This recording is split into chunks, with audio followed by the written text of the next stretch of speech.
সুনামগঞ্জে মাত্র কয়েক ঘন্টার আগুনে শেষ হয়ে গেল কোটি টাকার ব্যবসা। কিন্তু এই আগুনটা কিলাখানি লাগলো? শহরের একবারে মাঝখানে আগুন, কিন্তু খেনে আগুন নিভাইতে এত দেরি হইল। এই আগুনটা কিতা শুধু শর্ট সার্কিটেই লাগছে, না এর পিছনে আছে আরো বড় বাস্তবতা? আসসালামু আলাইকুম। সুনামগঞ্জ শহরের প্রাণকেন্দ্র ট্রাফিক পয়েন্ট এলাকায় ঘটে গেল এক ভয়াবহ অগ্নিকাণ্ড। গভীর রাত 8টা ধরে এই আগুন মুহূর্তে ছড়ায় পড়ে এই আশেপাশের দোকানপাটে, আর কিছু সময়ের ভিতরেই ফুইরা ছাই হয়ে যায় বহু মানুষের স্বপ্ন। প্রাথমিকভাবে জানা গেছে ট্রাফিক পয়েন্টের সামনের মার্কেটের এক দোকান থেকেই আগুনের সূত্রপাত ঘটে। ধারণা করা হলো বিদ্যুতিক শর্ট সার্কিট থেকেই আগুনের সৃষ্টি হইতে পারে, যদিও এই বিষয়টা একবারে নিশ্চিত না। রাত আনুমানিক 11টা থেকে 11:30টার মাঝে এই আগুনটা লাগে, আর গভীর রাত্রে সব দোকানপাট বন্ধ আসলে এর লাগে দ্রুত আগুনটা ছড়িয়ে পড়ে কেউ প্রাথমিকভাবে নিয়ন্ত্রণ করতে পারছে না। এই আগুনে অন্তত 8 থেকে 10টা দোকান সম্পূর্ণ পুড়ে গেছে, আর সম্পর্কেও 15 থেকে 18টা দোকান ক্ষতিগ্রস্ত হয়েছে। এখানের প্রত্যেকটা দোকানে আসলো এক একটা পরিবারের বাচ্চা থাকার ভরসা, কিন্তু অনেক সব ফুইরা চাই। প্রাথমিকভাবে ধারণা করা হলো এই আগুনের ক্ষতির পরিমাণ 15 থেকে 20 কোটি টাকা উঠতে পারে। আগুন লাগার পরে খবর পাইয়া দ্রুতই ঘটনাস্থলে পৌঁছে যায় ফায়ার সার্ভিস। সুনামগঞ্জ সদর সহ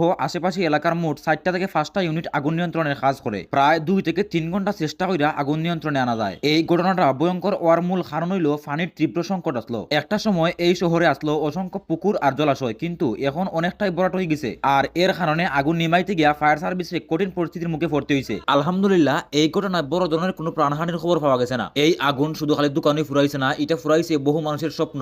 এই অগ্নিকাণ্ড আমরা লাগি বড় একটা সতর্কবার্তা। একবারই যেমন বিদ্যুৎ নিরাপত্তা নিশ্চিত করা জরুরি, তেমনি শহরের জলাশয়ের সংরক্ষণ করাও এই সময়ের দাবি। আজকে যদি আমরা সচেতন না হই, তাইলে ভবিষ্যতে এমন আরো বড় বিপদের মুখোমুখি হইতে আমরা প্রিয় সুনামগঞ্জ। আল্লাহ যেন ক্ষতিগ্রস্ত সকল পরিবার এবং ব্যবসায়ী ভাইদের ধৈর্য ধারণ করার তৌফিক দান করেন, আমিন।